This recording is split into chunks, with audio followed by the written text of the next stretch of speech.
escuchan?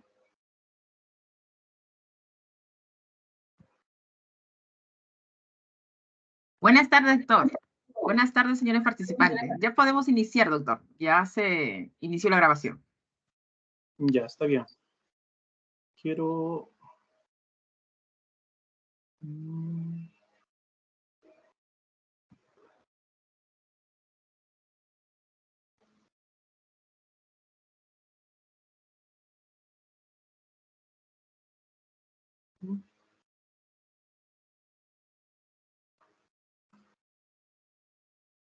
¿Pueden ver lo que se está compartiendo?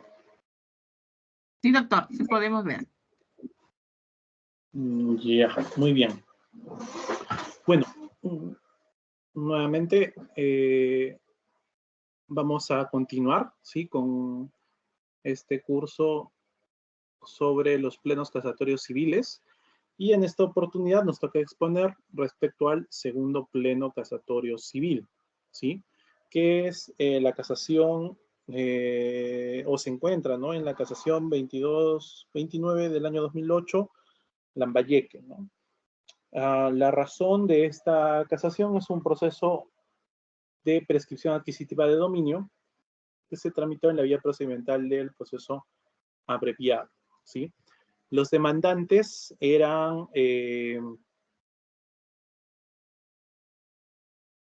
señor Rafael Agustín Yuncor Castellanos con Gladys Filomena Yuncor Moloche, quien era su hija, ¿no? Y se demandó a varias personas, ¿no? Que figuraban en registros públicos como propietarios, ¿sí? Esa es básicamente respecto a de dónde nace este segundo pleno. ¿Qué instituciones del derecho civil vamos a encontrar en este pleno? Básicamente son tres: la posesión, la propiedad y la usucapión, ¿sí? Previo a discutir el caso en concreto, vamos a ir desarrollando, ¿sí? Estas tres instituciones del derecho civil para poder entender el contenido del pleno casatorio civil del segundo, ¿sí? Y vamos a centrarnos, por ejemplo, para hablar acerca de la posesión, en el artículo 896 del Código Civil. Este artículo del Código Civil nos dice, ¿no?, que la posesión es el ejercicio de hecho de uno o más poderes inherentes a la propiedad, ¿sí? Es el ejercicio de hecho de uno o más de los poderes inherentes a la propiedad, ¿no? Históricamente se ha considerado a la posesión también, ¿no?, desde la posición de Savigny como un poder, de hecho, obviamente, pero Savigny le agrega un ingrediente, por así decirlo, que era el animus, es decir, la intención de poseer, ¿sí? Su contraparte era Jering, quien decía que estaban de acuerdo con que la posesión tenía que ver con un poder de hecho, un poder fáctico sobre el bien o la cosa. Sin embargo, no era necesario el animus, sino la posibilidad de poder disponer de dicha posesión, básicamente, ¿sí? La posesión no está en discusión hoy por hoy, ¿no?, su naturaleza o su función, sino más bien lo que hace controvertido el tema de la posesión es cómo recuperar la posesión, o cómo y no solo sino y cómo es que esta posesión se puede convertir en propiedad, ¿sí? ¿Cómo recuperar la posesión? Se discute mucho, por ejemplo, respecto a las demandas de desalojo, ¿no?, que prácticamente han desaparecido, ¿no?, las causales de desalojo por vencimiento de contrato, ¿no?, sino que ahora todo es un desalojo por precario. ¿Qué es el precario? El precario es un tipo de poseedor, ¿no? Vamos a ver por eso que existe una diferencia, ¿no?, entre el poseedor y los servidores de la posesión. ¿no? Y para esa diferencia va a ser interesante lo que señalaba Savigny, que era el animus de poseer, la intención con la cual se poseía, ¿sí? Por ejemplo, el artículo 897 del Código Civil va a decir que no es poseedor quien, encontrándose en relación de dependencia respecto a otro, conserva la posesión en nombre de éste y en cumplimiento de órdenes e instrucciones suyas, ¿no? Entonces, si es que el poseedor de un bien, pongamos un inmueble, ¿no? Reconoce que hay alguien más quien le da órdenes, quien le da instrucciones, entonces este poseedor solamente es un servidor de la posesión, porque en realidad está poseyendo para otro, ¿sí? Supongamos, en un contrato de arrendamiento entre A y B, A es propietario de un departamento en Miraflores, B le alquila este departamento, ¿sí? Hay una relación entre A y B sobre este departamento, ¿no? B le paga una renta, una merced conductiva, ¿sí? Sin embargo, B tiene que viajar por trabajo, tiene que ir al interior del país, tiene que ir a Cusco unos días, una semana, o un poco más de tiempo, unos meses, pero no quiere desocupar el departamento, entonces, y tampoco quiere dejar sola su casa. Imaginemos que tiene una mascota. ¿Quién va a alimentar al perro? ¿No? Entonces, por esa razón, tal vez llama a un familiar o tal vez puede llamar a un amigo, ¿no? Que venga a la casa a dormir y de pasada a cuidar a la mascota, alimentarla, darle el agua, ¿no? Este tercero va a ser C, ¿no? C va a tener acceso al departamento. C va a poder usar las cosas que hay en el departamento. La pregunta es, ¿C es considerado, según la norma que acabo de leer, un poseedor? ¿O C está sujeto a las disposiciones, a las órdenes o a las instrucciones de B? ¿No? Es el caso típico del cuidante, ¿no? Imaginemos que B tiene como, extiende, llega a tener un trabajo en Cusco, más tiempo, más de 5 años, y C está en el departamento más de 5 años.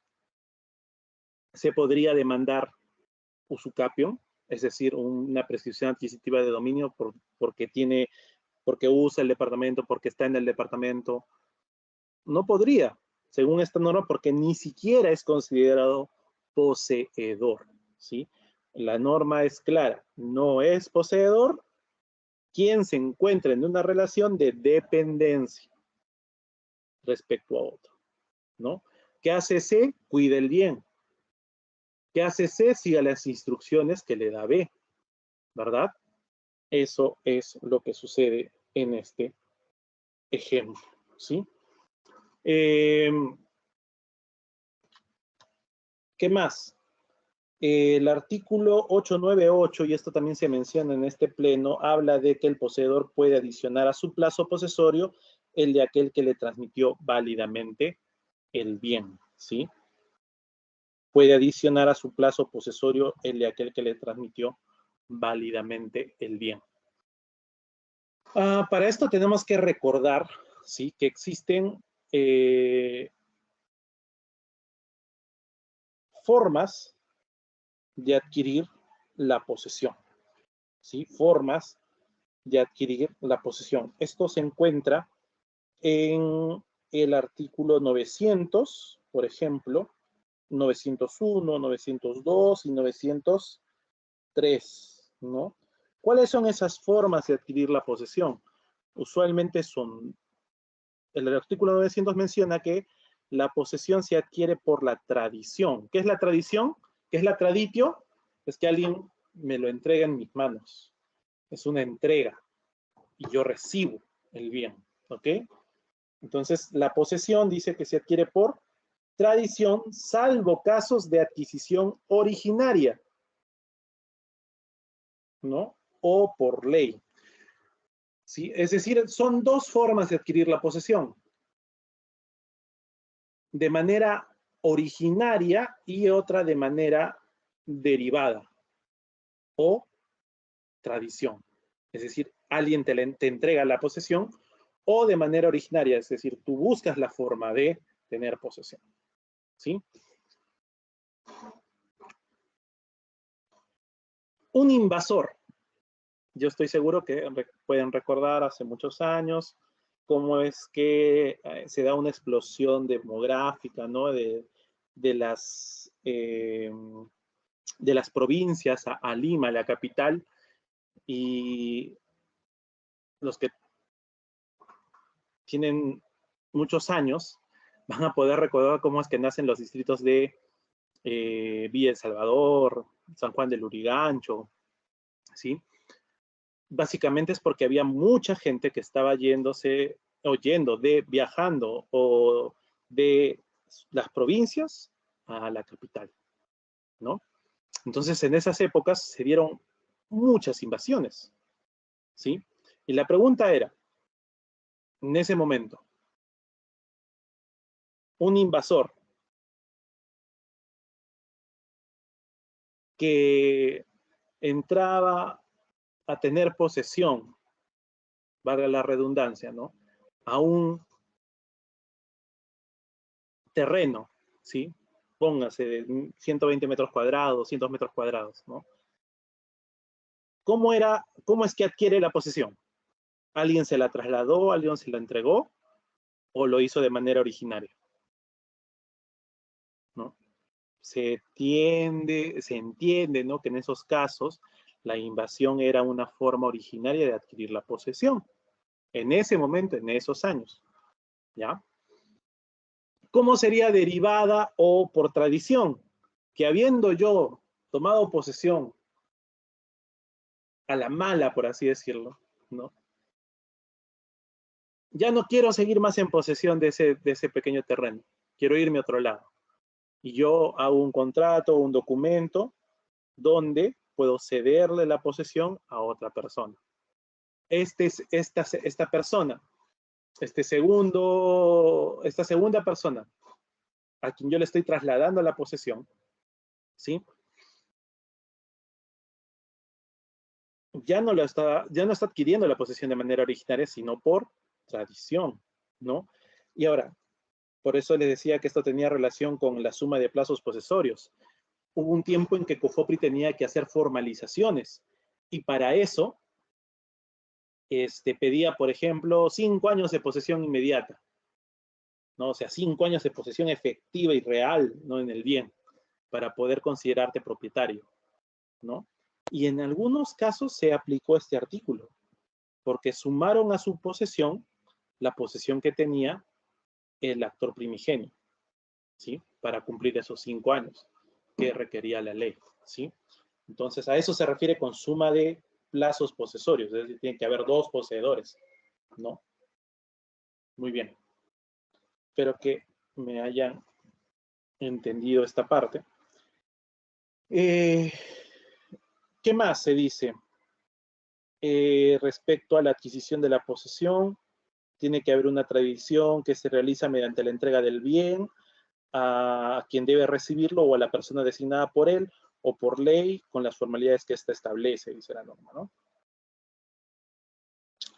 ¿Qué más?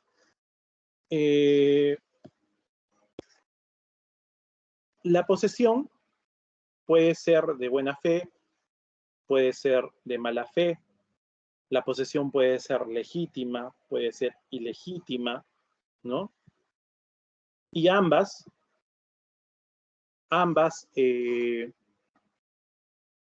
tienen consecuencias jurídicas distintas,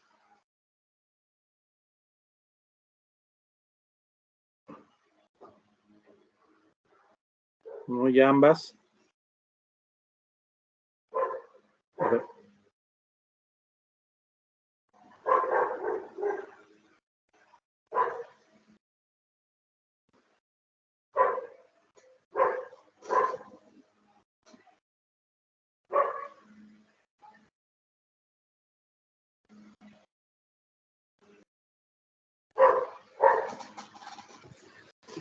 A ver, respecto a la posesión, como les decía, puede haber una posesión legítima, ilegítima, puede haber una posesión de mala fe, de buena fe, ¿no? Los supuestos son variados, ¿no? Eh, obviamente, por ejemplo, una invasión va a ser una posesión ilegítima y de mala fe, ¿no? Las consecuencias jurídicas les decía que son distintas porque una posesión de buena fe va a llevar a que tú puedas a realizar una precisión adquisitiva de buena fe. ¿Y esto cuántos años se necesita? 5 años. En cambio, una posesión de mala fe va a conllevar a que puedas hacer una precisión adquisitiva también, pero cuando es de mala fe, se tiene que tener 10 años en el bien. Así es. ¿Ok? Muy bien. Otra vez, la posesión al final siempre va a ser un poder fáctico. Se discute mucho en la doctrina si es que la posesión es o no un derecho, ¿no? Conozco profesores, por ejemplo, que dicen que no es posible demandar un mejor derecho de posesión, porque no existe el derecho a la posesión, porque la posesión es un hecho, ¿no? Hay profesores que tienen bien marcado ese punto, la posesión es un hecho, es decir, la tengo o no la tengo, pero no puedo discutir un mejor derecho de posesión. Eso implica que dos personas tienen posesión, ¿no? De todo un bien a la vez. ¿No? Decían que eso no es posible, ¿no?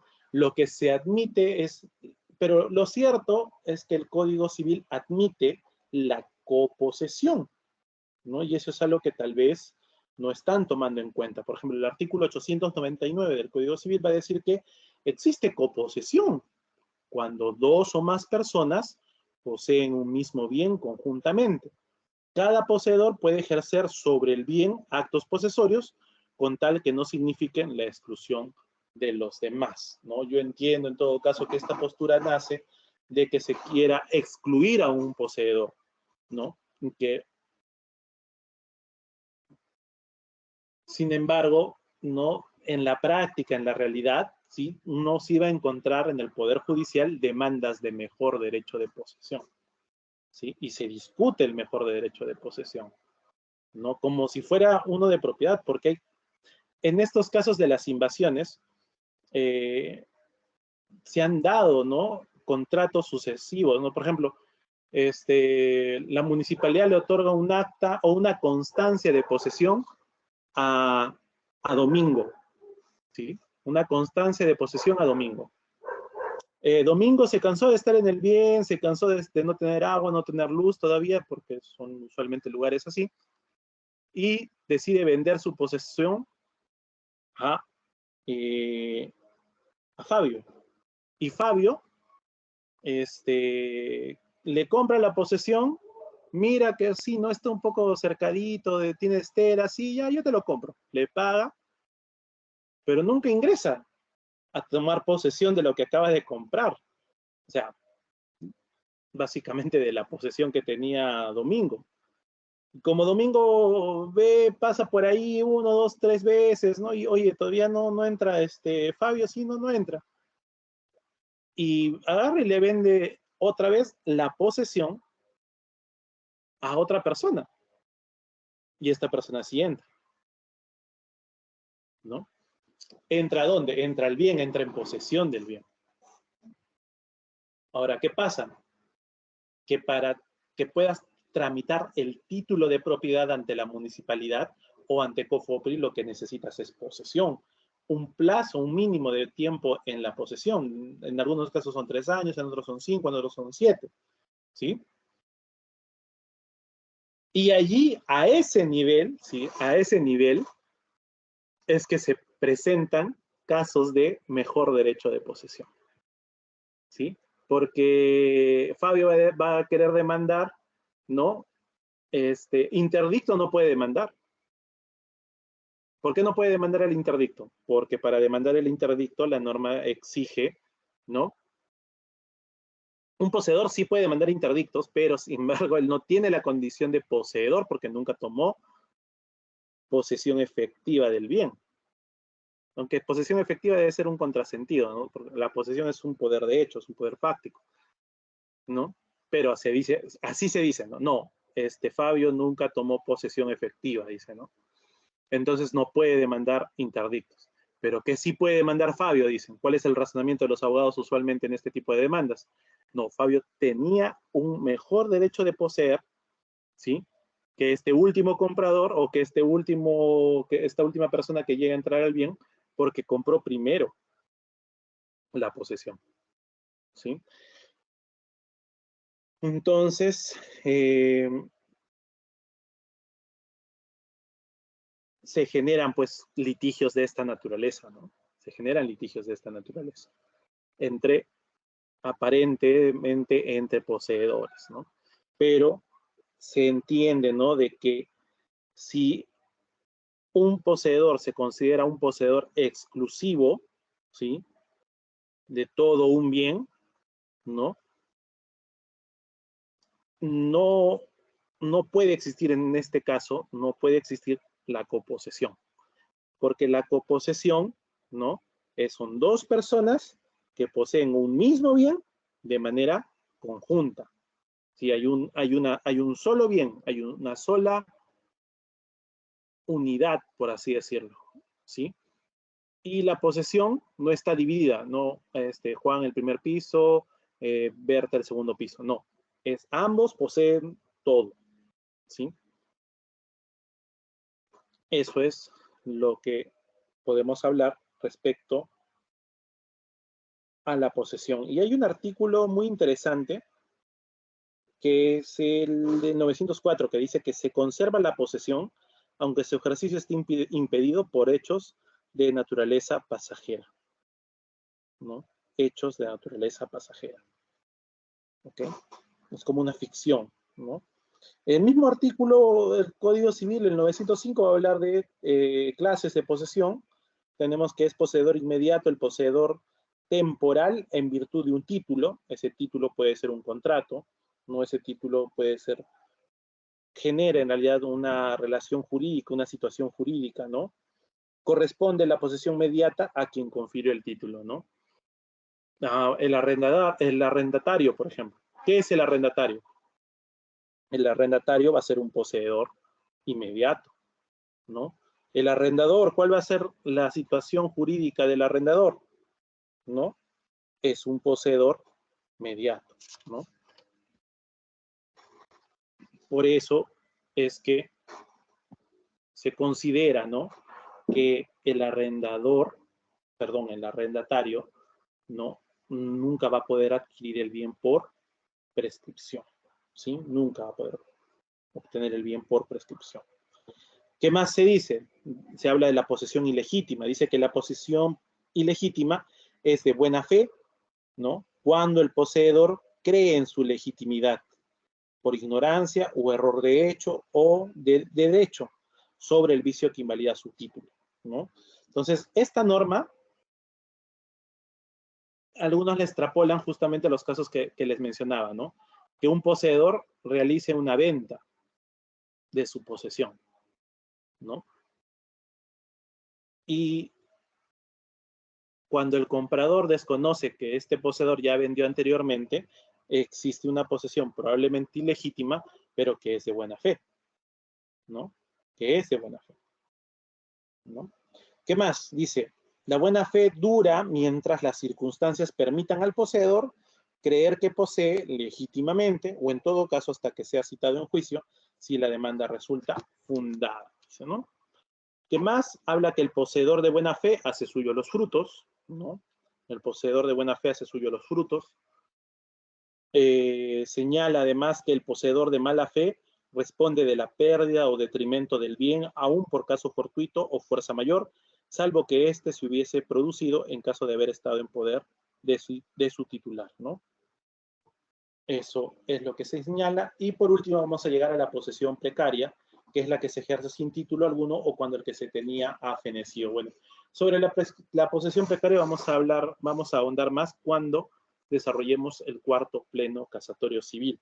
Sin embargo, lo que nos importa para este pleno, para entender este pleno, es la posesión como concepto y la coposesión voy adelantándoles que lo que se había decidido en primera instancia y en segunda instancia era que no era posible la prescripción por coposesión. Es decir, existiendo dos poseedores, ¿no?, de un bien, no era posible prescribir, porque ellos decían que la prescripción solo puede hacerla un poseedor que tenga la intención, por así decirlo, de ser propietario y que se considera a sí mismo propietario. Y decían ellos, si es que se considera propietario, entonces, ¿no?, su posesión es excluyente, no va a permitir que otro más ingrese. Y en el caso en concreto, como ustedes han visto al principio, eran dos demandantes, Rafael Agustín Yuncor y su hija Gladys Filomena Yuncor, ¿sí? Eran dos demandantes.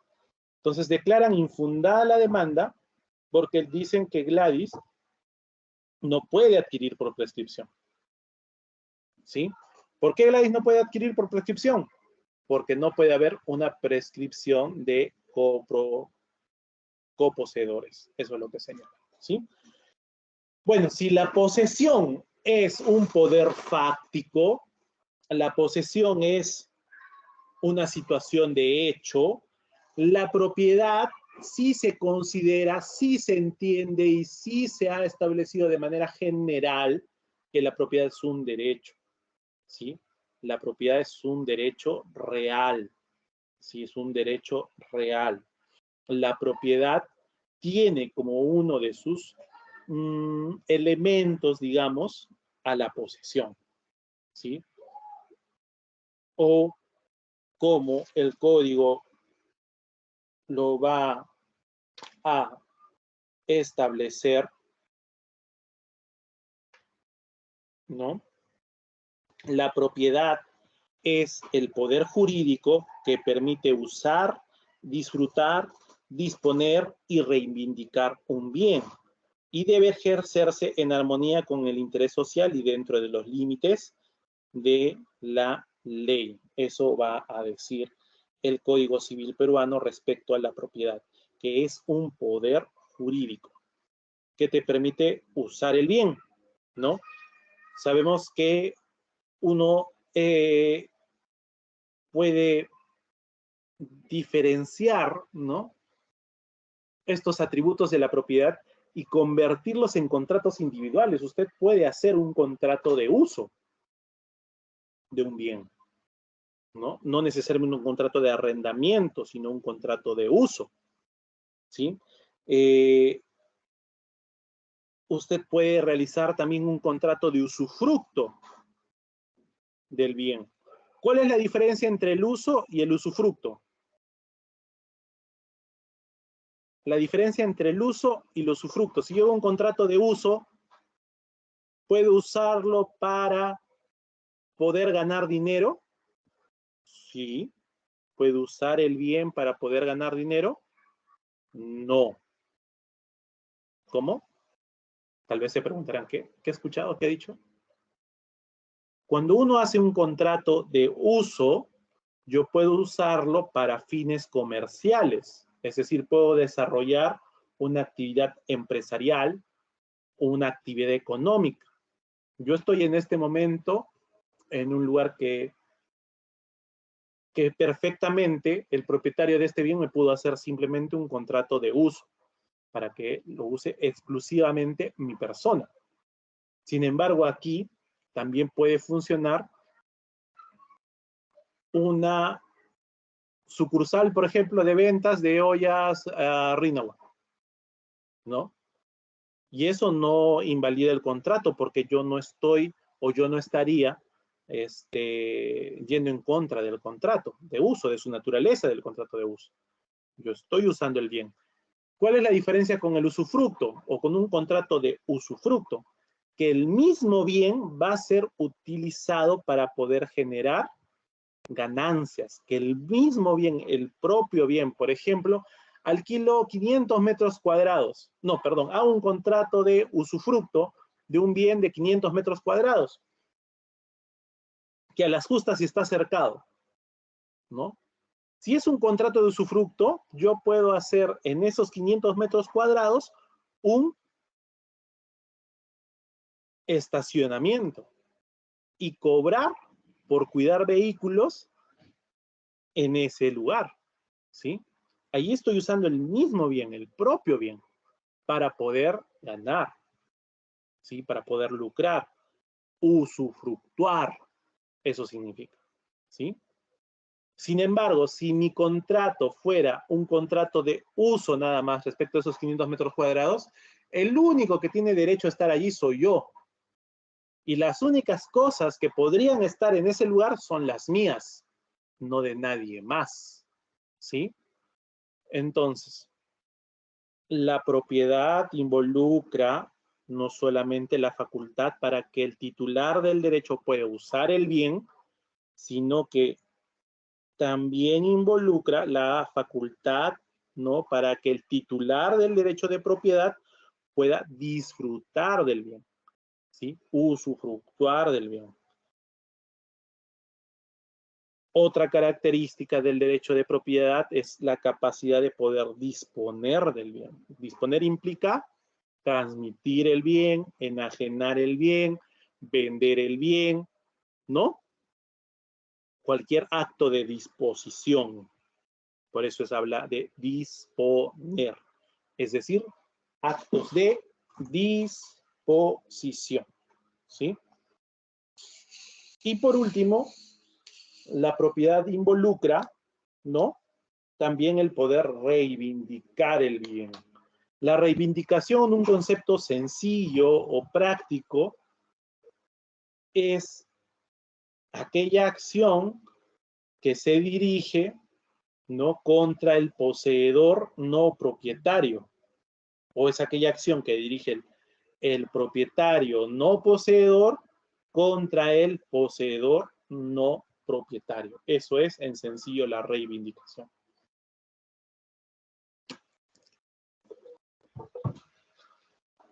¿Qué más?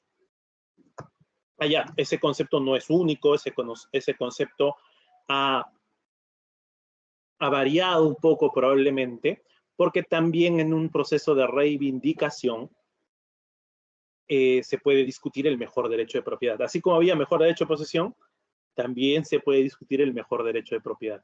Y a veces quien reivindica, cuando demanda reivindicación, demanda también probablemente el reconocimiento de un mejor derecho de propiedad en ocasiones, ¿sí?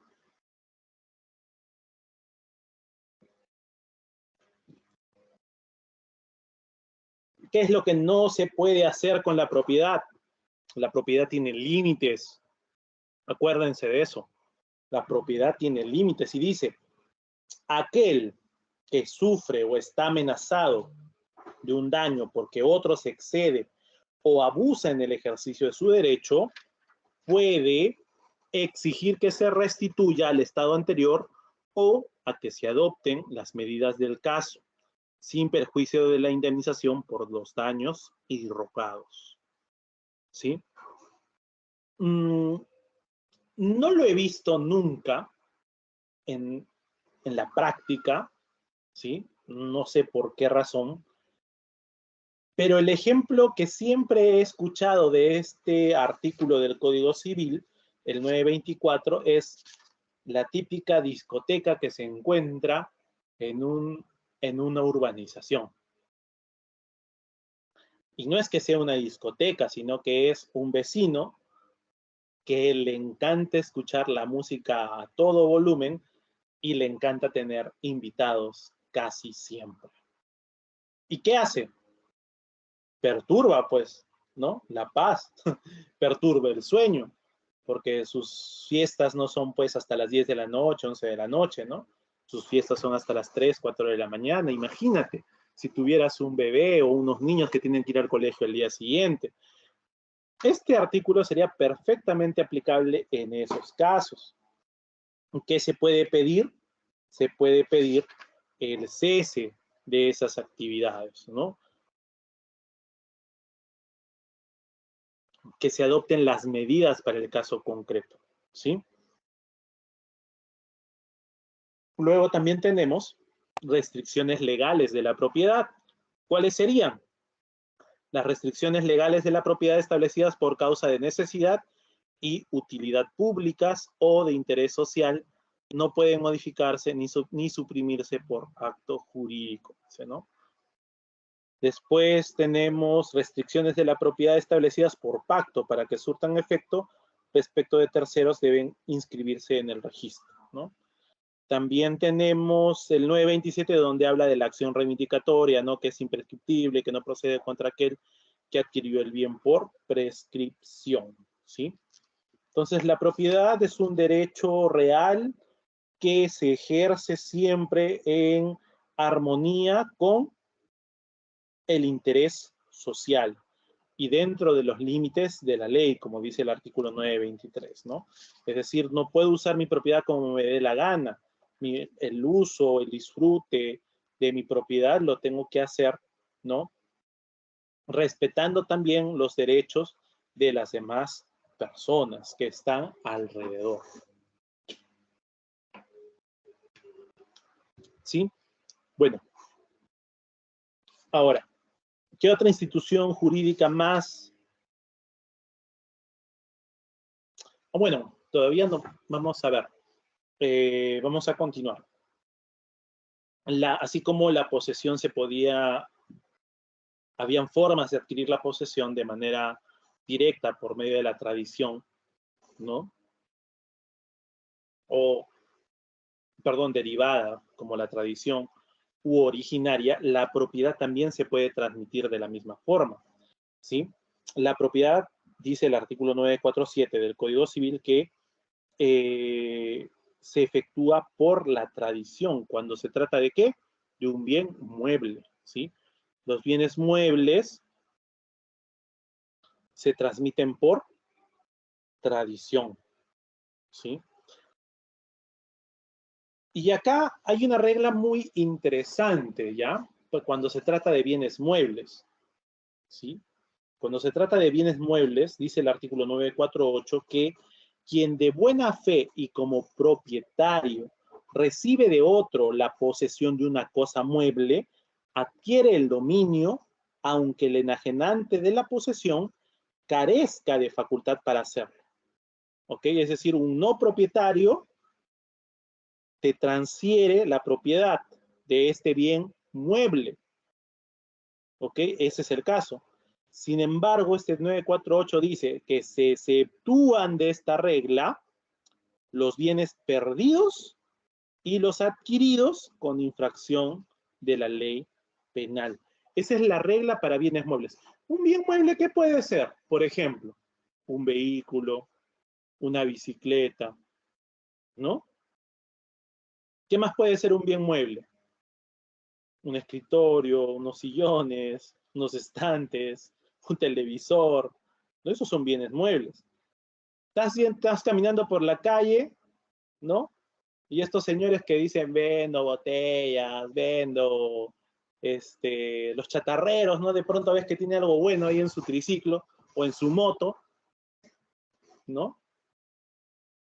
Y decides comprarle, pero esta persona aparentemente es propietario pues, de lo que tiene en su triciclo o en su moto, ¿no?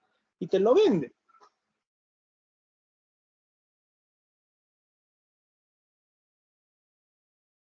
Entonces, tú te conviertes en propietario, ¿verdad? Porque lo compras y estás comprando de buena fe, presumiendo que el que te está vendiendo es el propietario porque tiene el bien.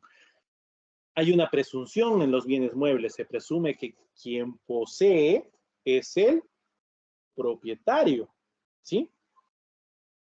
Ahora, ¿qué sucede? En ese ejemplo, que luego viene la policía, te toca la puerta de la casa y te dice, oye, señor, esa cosa que le acaba de comprar este señor es robado. Y tú dirás, no, yo lo he comprado, el señor para mí era el propietario. Y dice acá que cuando se trata de bienes muebles, se exceptúan de esta regla, es decir, que tú puedas mantener tu adquisición, ¿sí? Cuando esos bienes se trata de bienes perdidos o cuando se haya adquirido con infracción de la ley penal,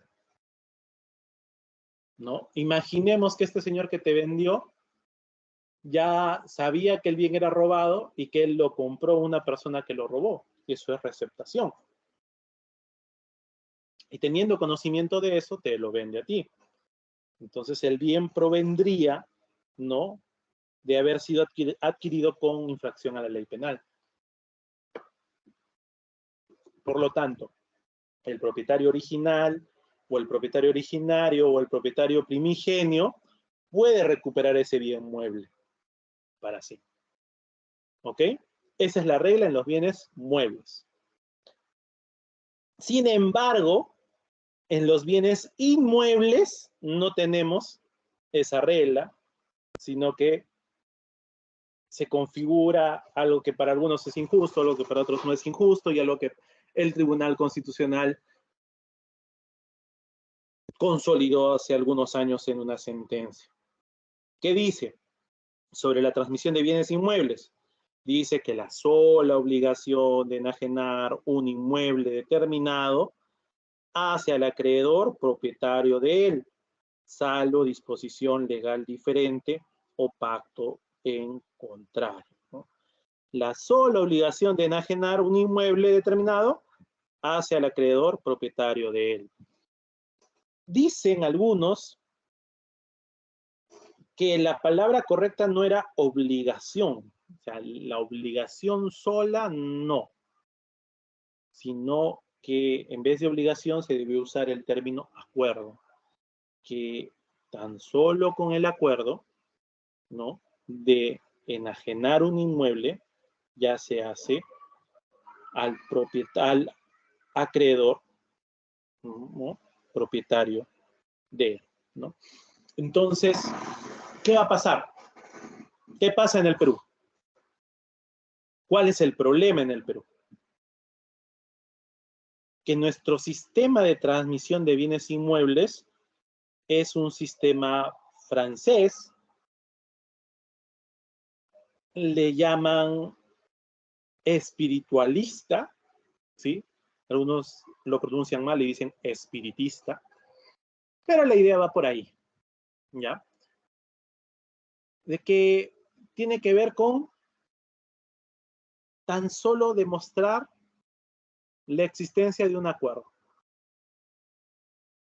¿sí? Tan solo demostrar la intención de transmitir la propiedad, es decir, de enajenar, ¿sí? Y ese solo hecho ya hace al acreedor propietario de él, ¿sí?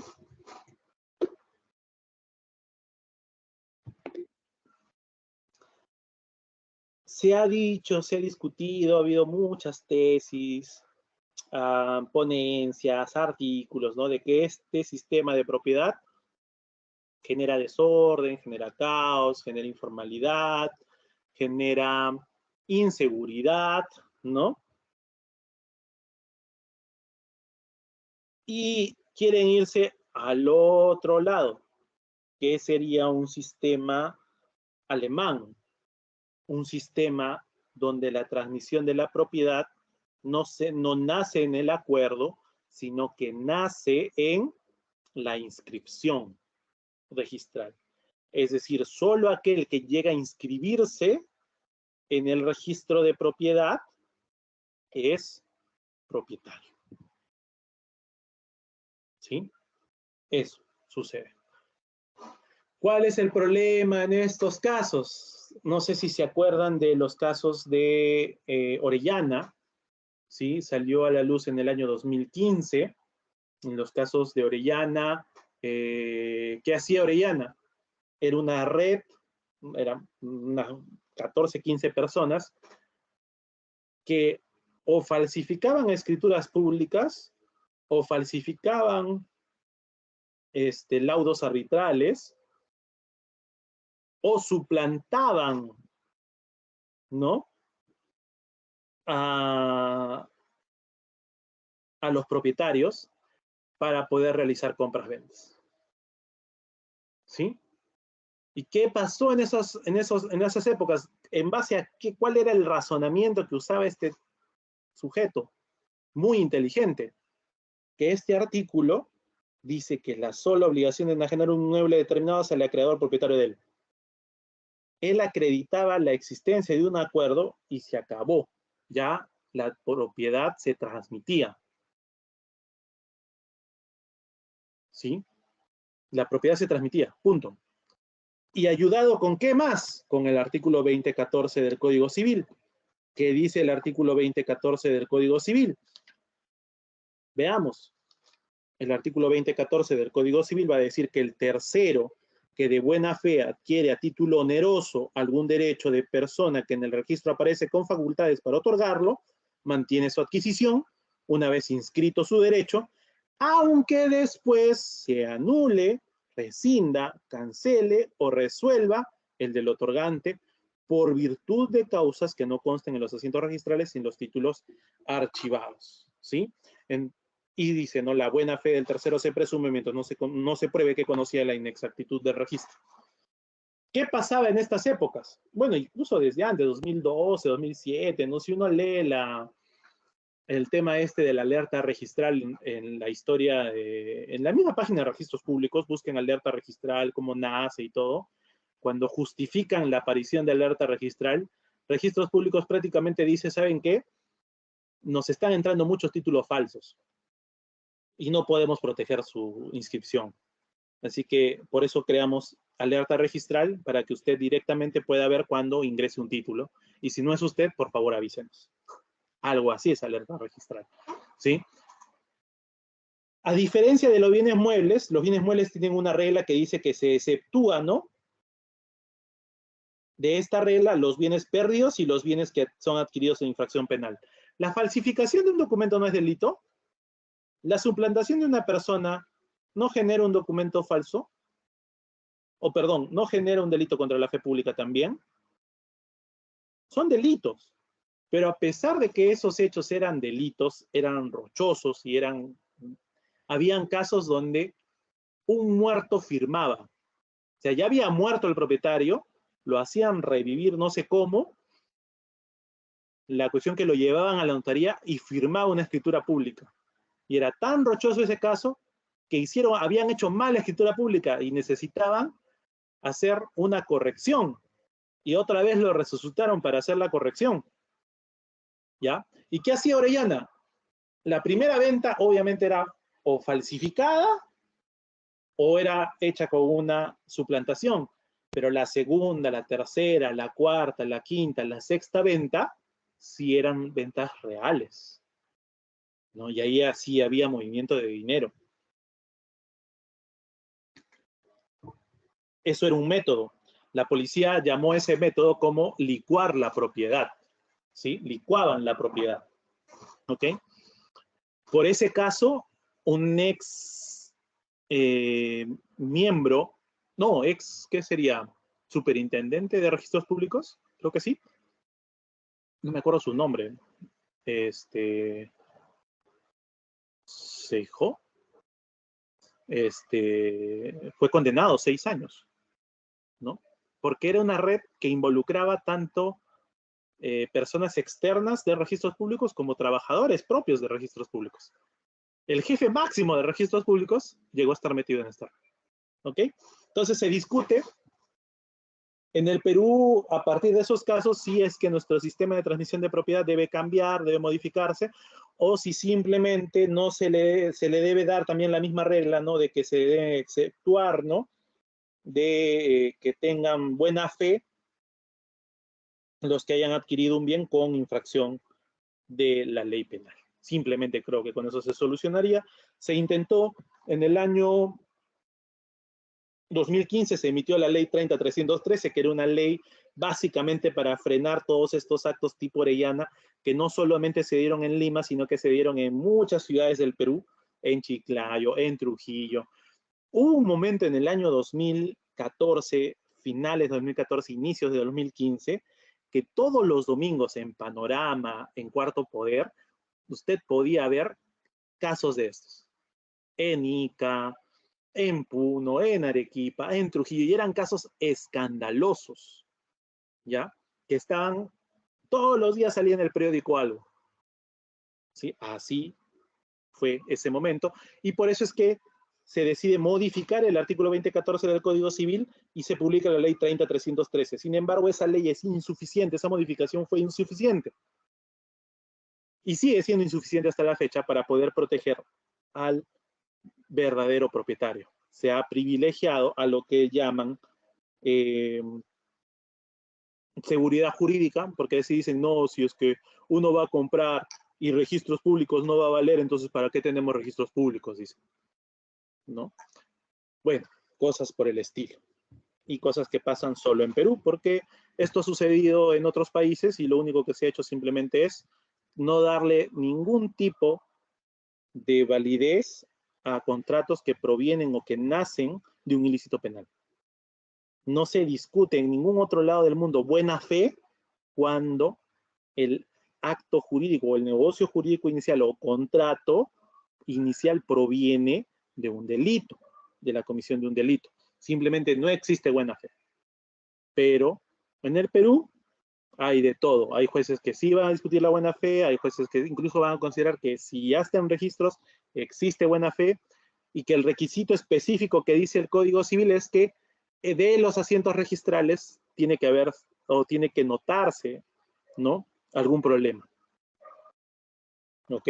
Pero no es suficiente. Bueno, eso puedo decir respecto a la propiedad. Tal vez en el... no ser de ningún pleno tratado este tema. Muy interesante. Pero bueno, a ver. Después tenemos la otra institución que va a estar involucrada en este caso, es la Usucapión. ¿Qué es la Usucapión? La Usucapión es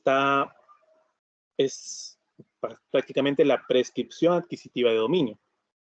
Y esta se encuentra en el artículo 950 del Código Civil, que dice que la propiedad inmueble se adquiere por prescripción mediante la posesión continua, pacífica y pública como propietario durante 10 años. Y se adquiere a los 5 años cuando median justo título y buena fe. Median justo título y buena fe. ¿Sí? Dos tipos de usucapión, ¿sí? Dos tipos de usucapión, de buena fe, de mala fe. De buena fe, ¿cuántos años de posesión necesitas? 5 años. De mala fe, ¿cuántos años de posesión necesitas? 10 años. Simple, ¿verdad? Ahora, esa posesión, ¿qué características tiene? Dice que tiene que ser continua. Continua o por 5 años o por 10 años, pero continua. No es que yo entro un ratito en el bien y, no sé, alguien luego me desalojó y luego lo volví a recobrar. ¿Puedo sumar mi posesión? No. Ya tu posesión no fue continua, ¿sí? Porque te sacaron de la posesión, ¿sí? Eso me pasó a mí en un caso que tuve una vez cuando trabajaba en el Poder Judicial, ¿no? Declaramos infundada la prescripción porque el demandado acreditó de que ya había desalojado, ¿no?, en una oportunidad al demandante, ¿sí?, ya lo había desalojado, que luego de haberlo desalojado, pasaron 2 o 3 años, ¿no? Y esta persona ingresó nuevamente al bien. Es decir, cuando tenían la demanda, ¿cómo era ese caso? Cuando tenían la demanda de desalojo, cuando ya tenían la sentencia, mejor dicho, ya confirmada, oleada y sacramentada, la sentencia de desalojo, esta persona abandonó el bien. Es decir, ni siquiera hubo lanzamiento, simplemente se fue. Se fue. Y obviamente el que ganó el proceso pues se confió, qué sé yo, ¿no? Y habrá cambiado, creo, solamente la chapa, pues, ¿no? Y igual tenía la propiedad ahí abandonada. Y como no era del lugar, ¿no? Dice que a los 6, 7 meses se entera, ¿no?, de que esta persona había vuelto a ingresar al bien. Pero cuando fue, no lo encontró. Hizo una constatación de que el bien se encontraba abandonado, ¿no? Y luego habrá viajado. ¿Qué habrá hecho? La cuestión es que Año y medio después, esta persona se encontraba en posesión y de frente hizo una demanda de prescripción adquisitiva de dominio, ¿no? Y había pedido una medida cautelar de no innovar, es decir, de que no se podía, de que pues, no quería que lo boten del lugar, por así decirlo. Medio extraño fue eso. Y cuando contesta la demanda, pues esta persona dice, no tiene, o sea, el demandante en este caso, el que demandó la prescripción o lo sucapión, decía que estaba en posesión hace más de 10 años y contaba su posesión desde el año 90, 90 y tantos, ¿no? Que continúa en posesión. Sin embargo, dentro de estos 10 años, en ese lapso de estos 10 años, supongamos, ya se había dado el proceso de desalojo y esta persona salió. ¿Y qué quería hacer él? Bueno, después de la contestación de demanda cambió su versión. No es que ya estaba en posesión más de 10 años, sino que él quería que le sumen sus 7 años y pico que tuvo en posesión anteriores y sus 2 añitos que tenía o 3 añitos que tenía ahora, ¿no? Pero entonces su posesión no fue continua, ¿no? Por lo tanto, la demanda fue infundada, ¿no? Después dice que la demanda de prescripción o que la prescripción adquisitiva tiene que haber de una posesión pacífica. Pacífica implica que nunca te hayan requerido la posesión, aunque hay una tesis que está circulando con fuerza de algunos amigos del norte, ¿no? Que dicen de que las cartas notariales no interrumpen la posesión, que no hacen que la posesión deje de ser pacífica, ¿no? Las cartas notariales dicen que solo tienen una naturaleza de comunicar algo nada más, pero no puede interrumpir. Bueno, para mi entender, ¿no? Sí es cierto, ¿no? No tienen un efecto disuasivo, una fuerza, pues una carta notarial no tiene una fuerza, ¿no? Vinculante, qué sé yo, para poder, pues, amedrentar al poseedor. Sin embargo, le hace recordar que está poseyendo un bien que no le pertenece y que por lo tanto no lo está poseyendo como propietario. Y por eso es que para mí las cartas notariales sí podrían interrumpir, ¿no?, el plazo de prescripción, ¿sí?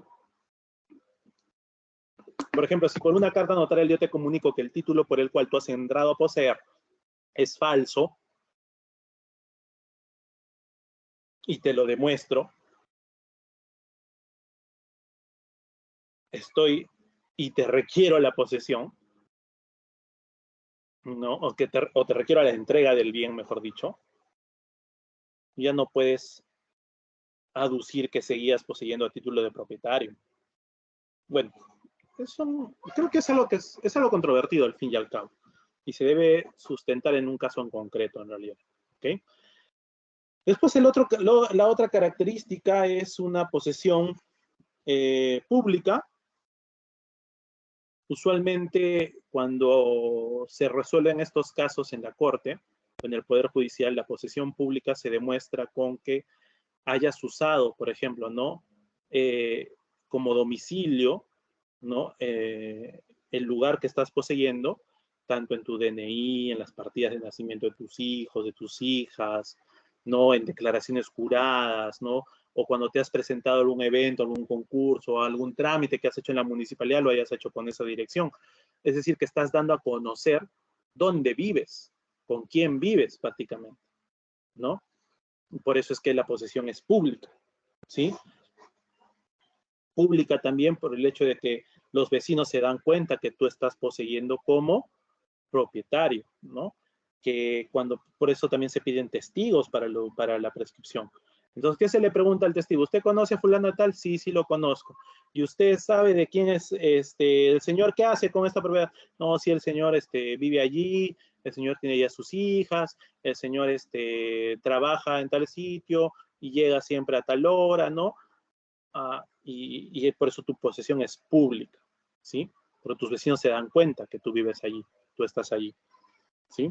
Y dice, y esto es lo más importante para la prescripción, que se debe poseer como propietario o a título de propietario, ¿no? ¿Esto qué implica?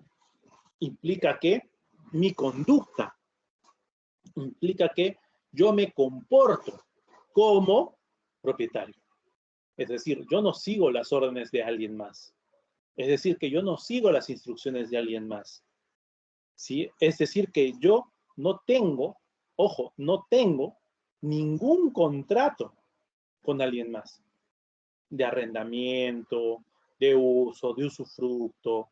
No tengo ningún documento de reconocimiento de deuda, de mora, de alquiler, de cuotas no pagadas o vencidas, ¿no? Implica eso, ¿no? Entonces, algunos quieren demandar prescripción cuando saben perfectamente que son cuidantes, ¿no? Que son cuidantes. Hubo un caso muy interesante en el que en las épocas de Velasco, ¿sí? En las épocas de Velasco, recuerden que hizo la reforma agraria y los fundos que eran grandes, ¿no? Y habían terratenientes, ¿no? Los empezaron a reducir. Nadie podía tener primero más de 10 hectáreas, luego más de 8, luego más de 3, ¿no? ¿Qué hicieron algunos? ¿Cuál era la jugada? Yo tenía trabajadores, ¿no? Ponte, yo tenía muchos trabajadores, entonces yo agarraba, como la ley ya me impedía tener extensiones grandes de terreno, yo te daba a ti, mi trabajador, ¿no? Te transmitía, te daba parte de mi propiedad para que tú la uses, la disfrutes, para que tú la explotes, ¿no? Como una dación en pago, ¿sí? Por los beneficios laborales o derechos laborales que yo no te había pagado antes. Y te decía, toma, por 10, 15 años vas a usar esto. ¿Sí? 10, 15 años vas a usar esto. Y así repartían. Esos casos he visto, algunos 2 o 3 casos he visto de esos. ¿Ya? Que el terrateniente le entregaba a sus trabajadores no la propiedad, sino que les hacía una dación en pago. Medio intrincado ese contrato. Les entregaba en uso, les entregaba para que disfruten, les entregaba en usufructo, ¿no? No en usufructo, perdón, sino que les entregaba para que ellos hagan de la tierra, cosechen, siembren, ¿no? Hagan todo. ¿Y qué pasó? Dos situaciones surgieron de ese contrato. Uno, después de muchos años, el obrero demandó prescripción, ¿sí? Y por otro lado, los descendientes, ¿no? Del terrateniente que entregó estos bienes demandaron la reivindicación. Interesante, ¿no? No sé si me entendieron. Es decir, por un lado, el trabajador que decía, a mí me ha dado el señor feudal de nombre tal, me ha dado 2 hectáreas en reconocimiento, ¿no? De las deudas laborales que tenía conmigo, ¿no? Y yo he estado usando este bien por más de 40, 50 años, he estado cosechando, sembrando, vivo, mi casa está acá, todo, y por eso demando prescripción. Y por otro lado, los descendientes, los sucesores, ¿no? del terrateniente estaban demandando la reivindicación. Sí, eso pasó, ¿sí? En algunos casos, ¿sí? Bueno, esos son los requisitos de la prescripción adquisitiva de dominio, ¿sí? Y vamos a descansar unos minutos antes de volver a entrar al tema de fondo, que es el segundo pleno casatorio. Creo que esas son las 3 instituciones del derecho civil que vamos a ver involucradas en el caso concreto que vamos a ver hoy y que vamos a analizar. Sí, vamos a descansar unos 5 minutitos, por favor, para poder continuar.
Bueno, vamos a continuar, ¿sí? ¿Pueden ver las diapositivas otra vez? Hello. ¿Se están Sí se compartiendo? ve. Ya, está bien, gracias. Entonces, esos eran los datos de las instituciones con las cuales vamos a ver en el pleno, ¿sí? Y vamos a entrar ya en el pleno casatorio civil que nos toca el día de hoy. El petitorio en esta demanda era o estaba dirigido a que se declare vía prescripción adquisitiva de dominio como propietarios del inmueble, cito en calle Manuel María Izaga, número 769, en la ciudad de Chiclayo, a los señores Rafael Agustín Yúncar Castellanos y Gladys Filomena Yúncar Moloche, ¿sí? La demanda primigeniamente había sido declarada infundada, ¿no? Posteriormente, luego hay una apelación, se dice de que la sala señala de que es nula la sentencia de primera instancia porque se le había dado la condición de servidora de la posesión a la señorita o a la señora Gladys Filomena Yúncar, quien era hija del señor Rafael Agustín. Sin embargo, ese argumento no había sido propuesto por ninguno de los demandados, ¿sí? Entonces era un argumento que había esbozado la sala, ¿no? De manera unilateral, ¿no? Perdón, el juzgado de manera unilateral, ¿no? Y que se vulneraba el derecho de defensa y esto. Y por eso es que la sala anula la sentencia, ¿ok? Otra vez sube la sentencia, otra vez sale la sentencia, se declara infundada la prescripción. Se declara infundada la prescripción porque se van por el lado de que no es posible una prescripción de coposeedores, ¿sí? Porque ¿qué decían en la demanda tanto Rafael como Gladys? Rafael como Gladys decían que eran poseedores del inmueble, ¿sí? Eran poseedores del inmueble, que ellos vivían allí y que ejercían el derecho de posesión por más de 10 años, mucho más tiempo, ¿sí? Sin embargo, ese es el argumento. No hay, y ese argumento contravenía expresamente, no expresamente, pero sí contravenía una idea de que no era posible la existencia de coposeedores, que estaba en el artículo 899, que señala que existe coposesión cuando dos o más personas poseen un mismo bien conjuntamente. O sea, el texto normativo sí nos habla, sí nos permite que existe una coposesión. Sin embargo, el juzgado prácticamente estaba negando esto y agregando algo que los demandantes usaron en su casación. Decían que tanto el juez de primera instancia como la sala había inventado un requisito legal que no existía en la norma. Es decir, que para la prescripción adquisitiva solamente podía existir un poseedor, ¿no? Que eso no estaba en ninguna norma y que se estaba vulnerando en todo caso el debido proceso, la debida motivación de resoluciones judiciales y demás, ¿sí? Eso es lo que alegaron en la casación, ¿no? Otra vez, ¿cuáles eran los hechos de este caso concreto? Dice que en el año 1943 el señor Rafael entró en posesión del inmueble en litigio, conocido entonces como calle María Izaga número 126, la cual se identifica ahora con el número 769. Esta posesión se la entregó la señora María Eugenia Izaga de Pardo, quien ya se encontraba fallecida, en reconocimiento de los servicios laborales que prestaba. Acota que en dicho inmueble nacieron sus dos hijos, manteniendo hasta la fecha la posesión del mismo y conduciéndolo como propietario en forma continua, quieta, pacífica y de buena fe por más de 60 años, siendo el único patrimonio con el que cuenta, habiendo realizado innovaciones en el predio a raíz de la ampliación de la calle María Izaga, teniendo en la actualidad un área total de 31.51 metros cuadrados, ¿no? Imagínense, todo este caso por 31 metros cuadrados.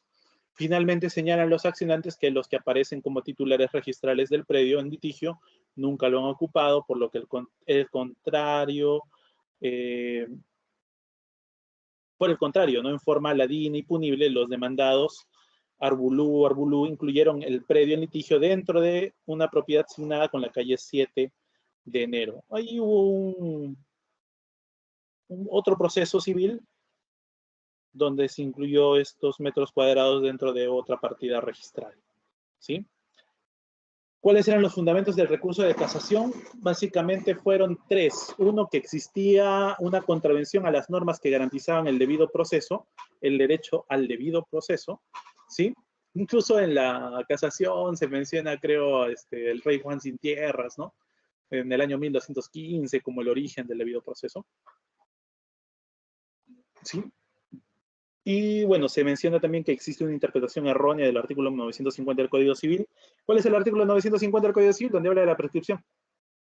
Y que existe la inaplicación del artículo 899, ¿no? Del Código Civil. ¿Cuál es el artículo 899? El artículo que habla acerca de la coposesión. Sí, coposesión. Ahora, ¿saben qué es lo peor en este caso? Que la Corte va a considerar que es cierto lo que dice el recurrente o la recurrente, que ha existido una mala interpretación del artículo 950, que ha existido una inaplicación del artículo 899, que por lo tanto hay una contravención a las normas que garantizan el derecho a un debido proceso, ¿ya? Sin embargo, no les va a dar la razón, ¿sí? Vamos a analizar esto. ¿Cuál es el asunto medular en el caso en concreto? El asunto a dilucidarse en este proceso se centraba pues en establecer, ¿no? Si ha incurrido erradamente en algún razonamiento, ¿no? Eso, como hemos mencionado, era prácticamente el fundamento del recurso. El razonamiento de la sentencia de mérito, es decir, de la sala, ¿no? Así como el error de interpretación, ¿no? ¿En qué estábamos basándonos cuando mencionamos esto? En el error de interpretación del artículo 950, en decir que la prescripción solo es posible cuando existe un solo poseedor, no dos, solo uno. Entonces estaba inaplicando lo que dice el artículo 899, ¿sí? Espero que eso lo tengan claro. ¿Qué más? Para tal cometido se hace necesario, dice la casación, ¿no? Tener como puntos de debate o análisis las instituciones jurídicas de la posesión, la propiedad y la usucapión. ¿Ok? Posesión, propiedad y la usucapión. Por eso es que hemos desarrollado esos tres puntos previamente, ¿sí? Ahora, ¿por qué le decía que esto es lo peor que pasaba en este caso de que le dan la razón, pero no casan la sentencia? Van a decir esto. Fundamento 59 dice: se ha denunciado por la recurrente que se ha interpretado erróneamente el artículo 950 del Código Civil al haberse introducido por el Tribunal Acuent un requisito no previsto en la ley, como es la exclusividad en la posesión, limitándose con ello su derecho a usucapir, dado que la norma no prohíbe que un coposeedor pueda solicitar la prescripción adquisitiva de dominio. Por lo tanto, tiene legitimación para lograr un pronunciamiento judicial favorable en ese sentido. Entonces, este fundamento 59 es una repetición ya más o menos fundamentada de lo que era el asunto medular en la casación interpuesta, ¿no? ¿Qué va a responder la Corte Suprema en este caso? Dice, en suma, las irregularidades de la motivación no implican necesariamente la de la parte dispositiva, que puede ser justa y correcta, aunque el juez haya fundado mal. Por lo que la incorrección del razonamiento, en definitiva, solo provoca la revisión del fallo, cuando ha sido relevante sobre este. De otro modo, solamente se rectificará a efectos didácticos y de justificación el fundamento jurídico. En otras palabras, ya. ¿Sabes qué? Los jueces de la sala y el de primera instancia ya pueden haber motivado mal, o puede haber una irregularidad en la motivación, ¿ya?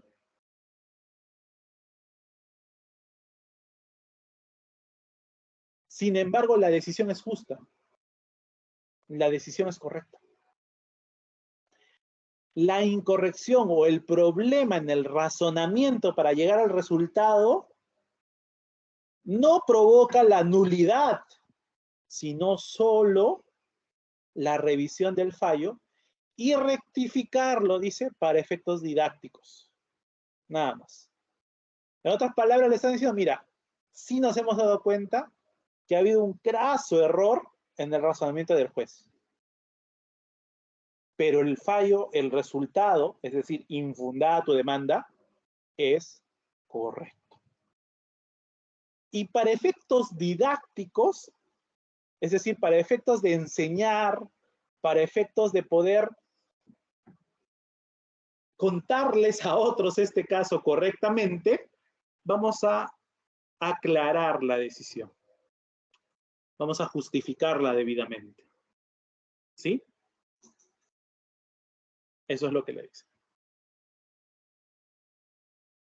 Es decir, ¿qué querían decir respecto al artículo 950? Que en efecto tiene razón la recurrente en decir que el artículo 950 no establece que un requisito de la prescripción adquisitiva de dominio sea poseer por una sola persona. Es decir, que sí se admite la coposesión o que coposeedores se puedan convertir en copropietarios por prescripción. ¿Sí? Eso quiero decir. ¿Qué más tenemos? Fundamento 65 dice, otra denuncia casatoria que la impugnante ha señalado, es decir, que no se ha llegado a aplicar al caso de autos el artículo 899 del Código Civil, puesto que de hacerlo modificaría radicalmente el fallo de la Sala Superior. Es decir, se aplicó mal el 950 que habla de la prescripción. ¿Cuáles son los requisitos de la prescripción? Posesión continua, pública, pacífica y a título de propietario. Esos son los requisitos de la prescripción. Y por más de 10 años si es de mala fe y 5 años si es de buena fe. No hay ningún otro requisito más. La sala me ha salido con el requisito de que es único poseedor. Y eso está mal. Entonces, está mal el razonamiento aplicado por la sala y además han inaplicado un artículo. ¿Qué artículo se ha inaplicado? El 899. ¿Cuál es el artículo 899?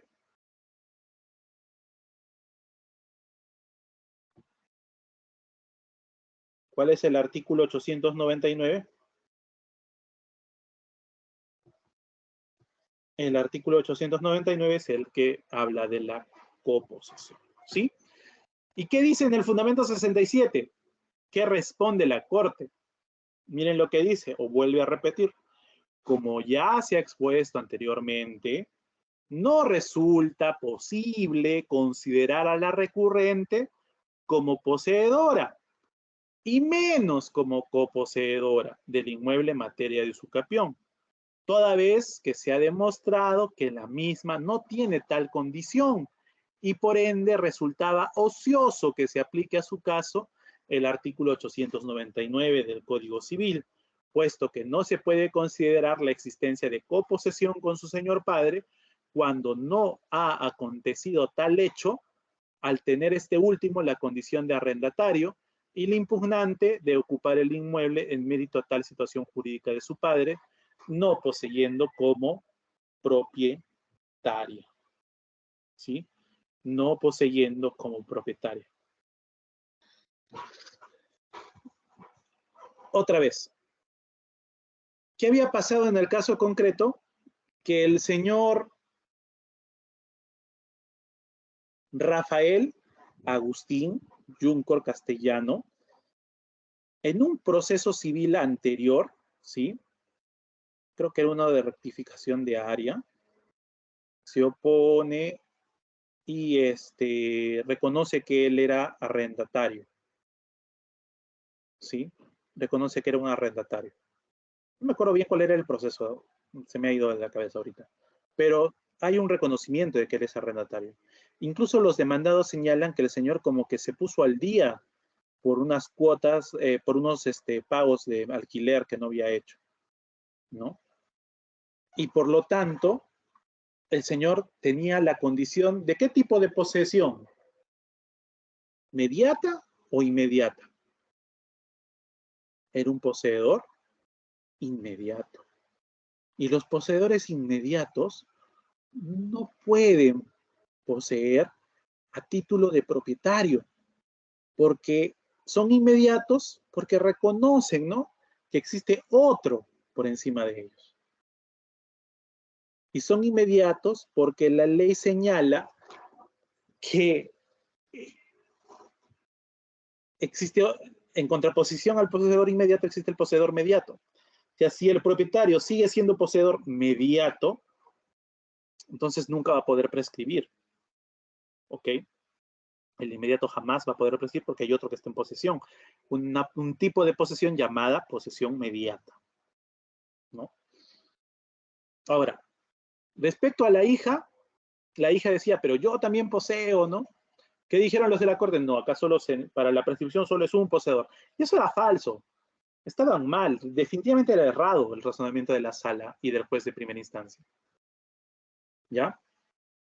Y la Corte Suprema lo sabe, que eso estaba mal. Y por eso, sin embargo, ¿por qué considera que ese error no implica que puedan casar la sentencia? Señalan ellos que ese error, en ese razonamiento, es irrelevante porque la hija Gladys Filomena Yuncor Moloche no era, mejor dicho, una poseedora.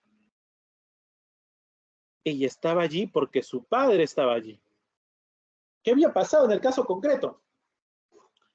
Su padre, Rafael y Agustín, junto con su madre, son los que ingresan al bien. Y en el transcurso de su vida allí, como él dice, son más de 60 años, nace su hija, pues, ¿no? Y su hija es quien se queda con ellos y está en el bien. Entonces, nunca la hija pudo poseer a título de propietario, sino que ella estaba en ese lugar porque su padre se encontraba allí.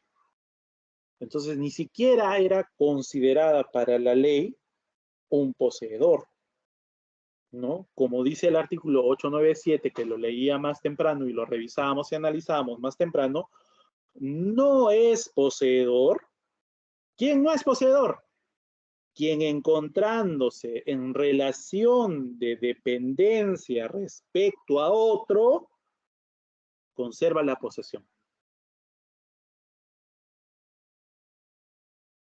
Gladys Filomena Yuncor Moloche estaba en ese bien, vivía en ese bien, desarrolló toda su vida en ese bien,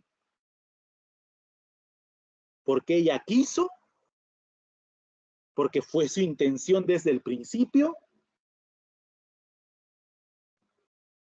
No, sino que ella se encontraba en una relación de dependencia con su papá. Ella estaba allí por su padre. ¿Y eso qué hacía? Hacía que ella no fuera pues una poseedora. Para la ley ella ni siquiera es poseedora, sino solamente una servidora de la posesión, básicamente. ¿Sí? Una servidora de la posesión. Y por último, ¿Cuál es la doctrina jurisprudencial vinculante en este pleno? La doctrina jurisprudencial vinculante en este pleno es la siguiente: que la correcta interpretación del artículo 950 del Código Civil debe hacerse en el sentido que nada obsta para que dos o más coposeedores homogéneos puedan usucapir, puesto que de ver amparada su pretensión devendrían en copropietarios, figura jurídica que está prevista en nuestra legislación. ¿Sí? Es decir, la Corte está estableciendo claramente, ya, está bien, no hay una regla en el Código Civil que diga que la prescripción de los coposeedores necesita tales requisitos, ¿no? Pero se puede interpretar correctamente el artículo 950 y asumir que los coposeedores homogéneos, es decir, de un solo bien y sobre todo el bien, dos personas o más puedan demandar la prescripción adquisitiva de dominio o adquirir el bien por prescripción adquisitiva de dominio. ¿Sí? Poseedores homogéneos, coposeedores homogéneos, ¿sí? Puedan demandar la prescripción. ¿Cuándo existe un coposeedor homogéneo? ¿Cuándo existe esta figura? Cuando los coposeedores poseen el bien sin haberse determinado límites. Poseen el bien sin haberse determinado un área correspondiente. Porque imagínense, ¿no? Pedro y Juan son coposeedores del bien de la manzana A, lote 1, ¿no? Y Pedro tiene posesión del primer piso y Juan tiene posesión del segundo piso. Esos no son poseedores homogéneos, ¿no? Ellos no son poseedores homogéneos, porque cada uno ya tiene su lugar, su ámbito de dominio, ¿ok? Eso es lo que va a decir entonces este pleno casatorio civil. Bueno, no sé si existirán preguntas.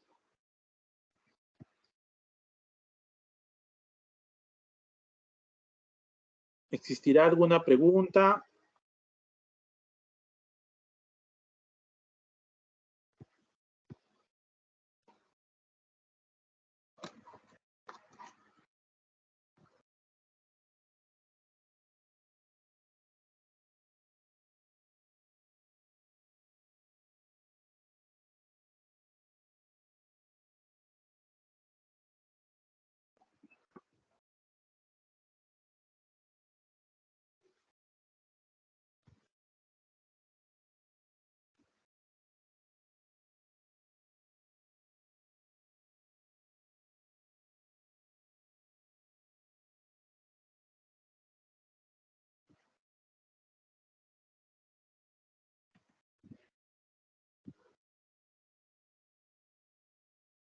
Bueno, si no tienen más preguntas,